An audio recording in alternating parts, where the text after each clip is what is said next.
Good afternoon, everybody. It's Vector. We're gonna be talking about chapters 19 and 20 on price action trends, and I'm gonna move on to the references. And I'm not gonna insult your intelligence again. Pause the video here and then read the slide. That way you can see exactly what we're about to talk about because I have pictures of all of these. Moving on. So, a gap open. What is a gap? Well, a gap is simply just a gap in price where maybe price hasn't been filled or the other side hasn't been able to fill it yet. This is clearly a gap open. We've had a lot of trending days, so could be good practice to pull up your broker, look at the chart, and then find some of these yourself. We have trending highs and lows here on this chart. Very clear that we have higher highs and higher lows. Most of the bars are bullish, which is good since we're looking at a bull trend. And most bars are not large. In the open, you have some large bars, but as the day progresses, the bars get smaller. But the smaller bars are good. You might be like, well, why? Well, small bars, small risk. So traders, especially scalpers, can enter positions and not risk a lot, which is good. It's good for the trend. Plus, big bars at the very end of a trend are usually climactic, and you don't want climaxes on a trend because they usually set up the best counter trend trades. But moving on. Sorry if you can hear my rooster back there. Well, he's crowing. But anyway, another thing to mention too is most of these bars have small tails on bottom in this case because it's a trend day, a bull trend day. And even the tails that are on top are small too. And some bars, bar 44, don't have much of a tail at all, like a one tick tail on top, maybe a two tick tail on the bottom. So, moving on, these are the last characteristics. You can usually set up a measured move off of a measuring gap. So, what is a measuring gap? A measuring gap is simply a gap in price where, like, the follow through bar doesn't retest that breakout point or close, like the bears wouldn't close this. That's simply just a measuring gap. You can even do the same thing for here for bar 10. So for bar 9, the measuring gap would start from the bar 9 close, the bar 9 open, and you can go all the way up to bar 10 until the bears start to fill that area in with a bear body. But it's a reasonable gap. Another gap is created in price. And they usually set up measured moves. And I have one measured here. It's all the same day.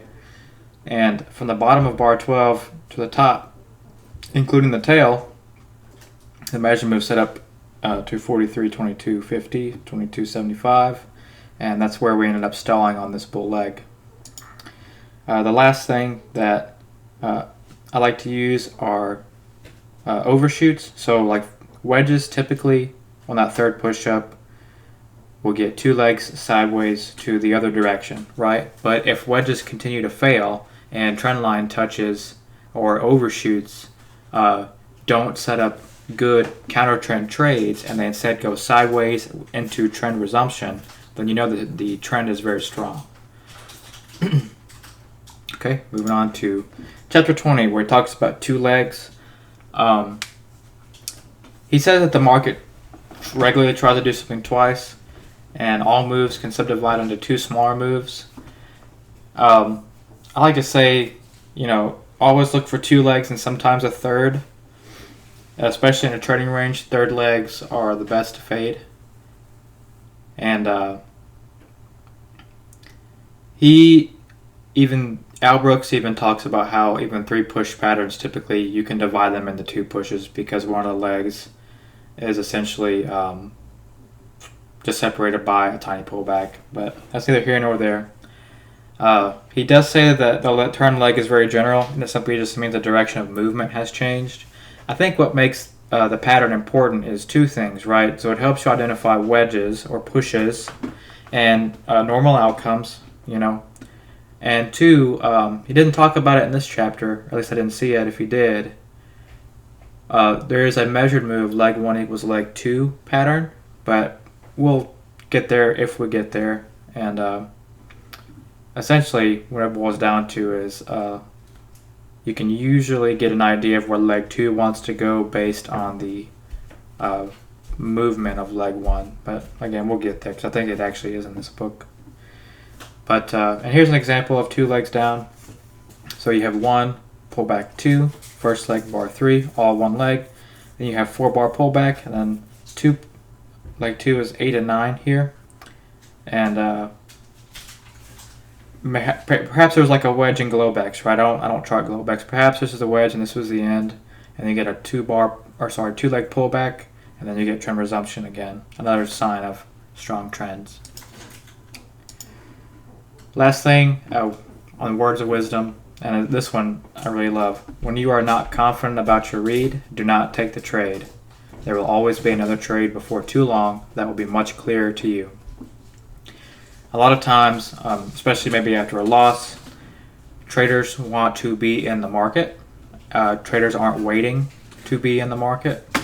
But the truth is, if you've done your homework, right, and you have a system that you've back tested, that you know that works, you need to commit to doing that all the time.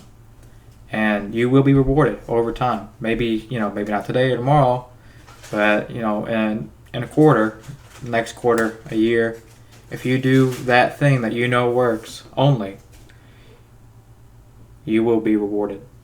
And when you get better and over time, you can do different things. So, like for example, one of the things I love to do that I know makes money is taking second entries, longs or shorts, or taking a breakout retest. Like we talked about last week, the breakout retest point. I love taking that trade too. So, those things make money. But the question is are you committed to doing that? Well, shortly, I will be uploading a live video of me trading as well. So you'll be able to see and exactly what I do. Okay, I'll see you guys later.